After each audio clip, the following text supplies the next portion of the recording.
Bonjour tout le monde, William Clavé du Guide de l'Auto. Cette semaine, j'ai la chance d'être en Californie. Et oui, je suis très chanceux dans des moments comme ça. Je suis ici pour vous parler de la toute nouvelle Volvo S60 2019, un tout nouveau produit de chez Volvo. En fait, la première Volvo assemblée aux États-Unis à Charleston, en Caroline du Sud. La S60, elle est rendue à sa troisième génération. C'est la compacte berline compact du constructeur suédois. On présente ici vraiment un véhicule qui est basé en fait sur la plateforme SPA qu'on a vu avec la S90, le XC90 et le XC60. Trois motorisations possibles pour le marché canadien, T5, T6, T8. Celle que vous voyez ici, vous remarquez les freins modifiés. En fait, la voiture, ça c'est celle qui est équipée de l'ensemble Polestar Engineered qui va nous donner plus de couple, plus de puissance. On parle d'un total de 415 chevaux, d'une motorisation hybride rechargeable que je peux justement ouvrir sur le côté et la brancher. Donc venez avec moi, on va prendre la route et je vais vous partager mes impressions de conduite. Donc, me voici à bord de la toute nouvelle Volvo S60 2019. Donc, comme j'expliquais tantôt, je suis à bord du modèle Polestar Engineered. Donc, on remarque justement les ceintures jaunes. Ça vient avec le package, en fait, avec l'ensemble. C'est un ensemble qu'on ajoute sur la déclinaison T8 de la Volvo S60. Donc, ce qu'on ajoute, c'est qu'on a modifié un peu la puissance du véhicule. Donc là, on parle d'un total de 415 chevaux, un couple de 475 livres-pieds. Donc, ce qui est 15 chevaux de plus que le modèle T8 conventionnel. Donc, comme j'expliquais, les trois moteurs, la version T5 qui va venir avec le rouage traction, 250 chevaux, un 2 litres turbo.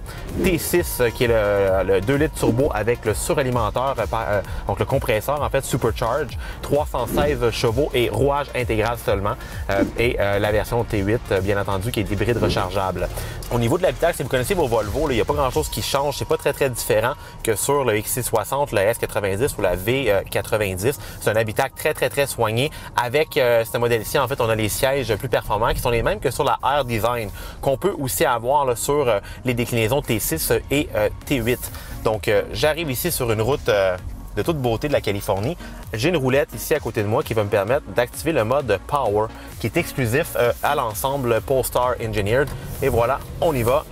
Donc, 400 chevaux, hybride et moteur turbo réunis ensemble. On remarque instantanément que le véhicule est lourd. Ça a toujours été un peu le défaut des déclinaisons T8 chez Volvo. C'est qu'en raison des batteries, de la motorisation électrique et le moteur à essence, c'est un véhicule qui a une grosse masse nette. Le moteur électrique est à l'arrière, donc ce qui lui permet d'avoir le fameux rouage intégral.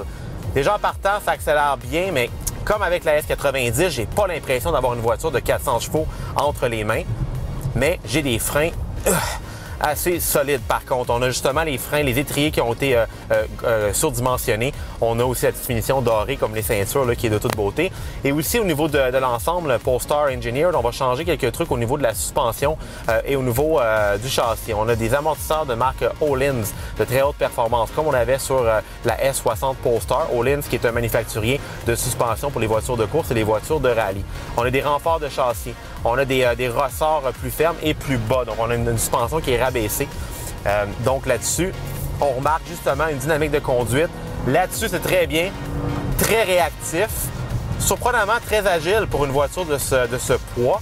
Donc, on a vraiment augmenté l'agilité par rapport à la S90. Et au niveau de la direction, ce que je reprochais à la S90, c'est que son volant était très aseptisé. Ça reste des directions électroniques, donc c'est difficile d'aller chercher de la sensation dans ces systèmes-là.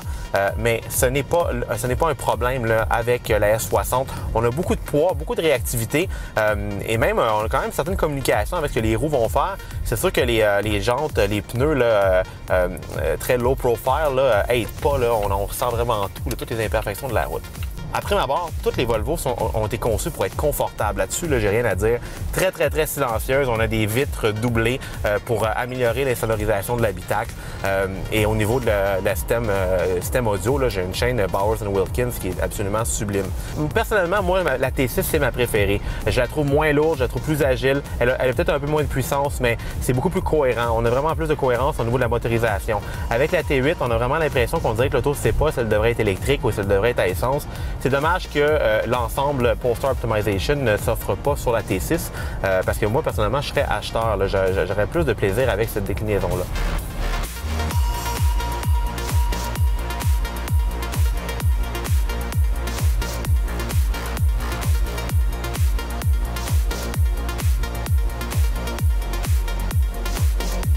Alors voilà, c'était mon topo rapide là, de la Volvo S60 2019 sur les routes de la Californie. Bien entendu, vous connaissez la recette, hein? Il va y avoir un compte-rendu complet qui va apparaître sur le site sous peu. Et continuez de nous suivre sur Facebook là, pour tous les détails. Et s'il vous plaît, continuez de commenter et d'argumenter sur nos articles. On adore ça. On lit vos commentaires et on apprend aussi de vous, chers lecteurs, qui connaissez des fois l'automobile aussi bien ou si c'est pas mieux que nous. Alors voilà, en direct de la Californie.